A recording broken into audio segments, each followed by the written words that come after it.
In this video, we're going to look at your Apple account, formerly known as your Apple ID, and how it relates to your Mac. Apple changed the name from Apple ID to Apple Account in the fall of 2024. Now, in most cases, this will already be set up, but I'd like to cover it anyway because I think it's very important. It's an essential step in setting up your Mac and getting the most out of your Mac. So first, what exactly is an Apple account? Well, in its most simplistic form, it's an account you have with Apple, much like an account you may have with Microsoft, Google, or Xfinity. It consists of an email address and a password that you sign in with. When you have an account with any of these companies, or countless others, once you are signed in, you have access to various services. With Xfinity, you gain access to an email account and to their cable channels.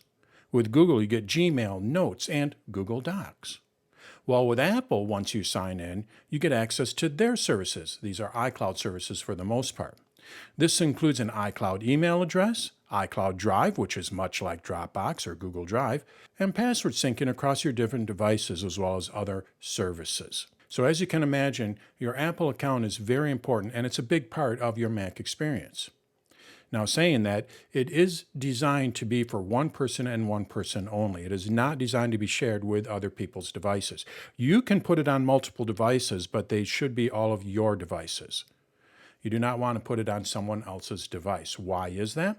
Well, basically, if you share this Apple account or log in with this Apple account on another device, it could be another Mac, it could be someone else's iPad or iPhone, what they're going to have access to is all of your contacts, all of your reminders, all of your events, even your iCloud Drive. They'll be able to make purchases because as far as Apple is concerned, you are signed in with your account. In addition to that, it can get quite confusing.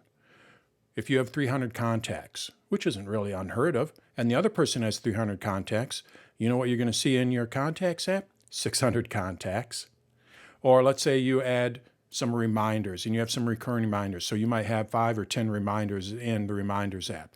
Well, the other person that you're sharing or that is logged in with your Apple account, they might do the same thing. So instead of having 5 to 10 reminders in there that are recurring, you might see 10 to 20 reminders in there. So it can get quite confusing. So really what you want to do is you want to make sure that you are the only one that is using this Apple account. And again, you can put it on multiple devices. Just make sure that they're your devices because you do want to share that with your other devices. When I go and create a password or log in to a site and it saves that password, I certainly would like to access that password on my other devices. This is all done through Apple account. I go and add a photo in the Photos app. I use iCloud Photos. Well, I'm going to see that photo or that video on my other devices. So you can log in or use that Apple account on multiple devices. Just make sure that they're your devices and not anyone else's. By keeping your Apple account to yourself, you're making sure that your personal information stays safe. All right, let's just see where we set all this up on the Mac. Let's go over to My Mac. To access this on the Mac, what we need to do is we need to go up to the Apple menu in the upper left-hand corner, and we need to go to our Settings app. So I'm going to click on this, and we go over here to System Settings. New window is going to open up, and when we go to the upper left-hand corner where we have all of our different settings here, in the upper left-hand corner, you're going to see your name, and it says Apple Account. If you're using an older version of macOS, it might say Apple ID. Again, they changed the name to Apple Account. So what I need to do to view all of the services is just click on this, and now I can see my name as well as the email address that is associated with that Apple account. I can also view my personal information, which is your name and your birth date. I have sign-in and security options for this, and I can set up my payment and shipping options. So again, you kind of want to see why you don't want to share this with other people or other people's devices because they're going to have access to this as well. Below that, we have iCloud. Now, iCloud consists of a number of different services. Remember I mentioned with Gmail, we have Google Docs, and we have the Gmail account and Notes, as well as a few other services in there. Well, it's basically what iCloud is. It handles all of those different services. So I'm going to click on this, and you're going to see that I have a number of different services here. Photos and Notes.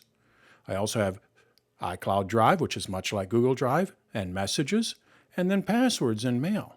But there are more services available. When I click on See All here, what it's going to do is it's going to show me all of the different services.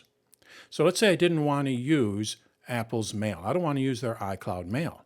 Well, all I need to do is just go over here to iCloud Mail, and then I can click on this and turn it off. Now, when you turn it off, it doesn't turn the service off. All it does is just turn it off for this device, in this case here, this Mac. So you can still use it on your other devices. It just won't show up on this device. I'm going to close this. We just go over here to Back.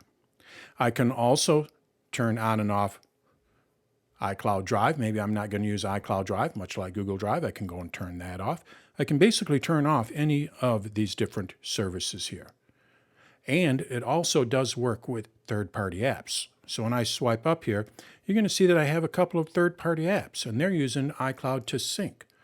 So anything that I put in Paste, which is a clipboard manager, when I copy something, it's going to use iCloud to sync that, and I can access whatever I copied on my other devices. So third-party apps can also use iCloud. But if you don't want them to, you can go and turn that off. So all you have to do is just turn off any one of these services here, and it'll turn it off on this device only. I'm going to click on Done, and we're going to go back. So that's our iCloud there. In addition to that, I'm going to go back here.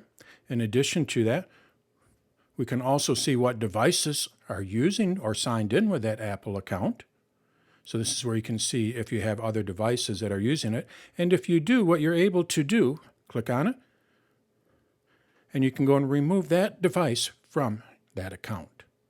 So if you no longer have that Mac, that iPad, that iPhone, what you can do is you can remove it from the account. And then if you want to see what has been purchased, you can also do that using your Apple account. So that's what your Apple account is and how it relates to your Mac.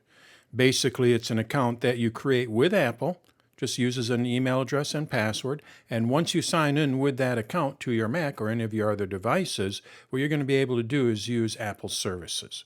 This includes iCloud Drive, Mail. You can also sync your reminders, your calendar, and third-party apps can use it as well. To get to this information, to see which services are being used with iCloud, and to see what account you're using with your Apple account, all you need to do is just go over to your system settings and then click on your name. From there, you're going to be able to see what email address is associated with that Apple account, as well as any services, and then you can turn them on and off if you no longer want to use them on that device. It doesn't turn it off for all of your devices, just for this particular device, in this case here, the Mac. And then, of course, you can also see which devices are signed in with that Apple account, and you can remove those as well. And again, you really do not want to share this with anyone else, because otherwise they're going to be able to access all of that same information. And it also can tend to get a little messy when you start syncing all of the different information, events, calendars, reminders, as well as your photos. So you can create an Apple account and share it across all of your devices, but you don't want to share it with anyone else's device. So that is what the Apple account is and how it relates to the Mac.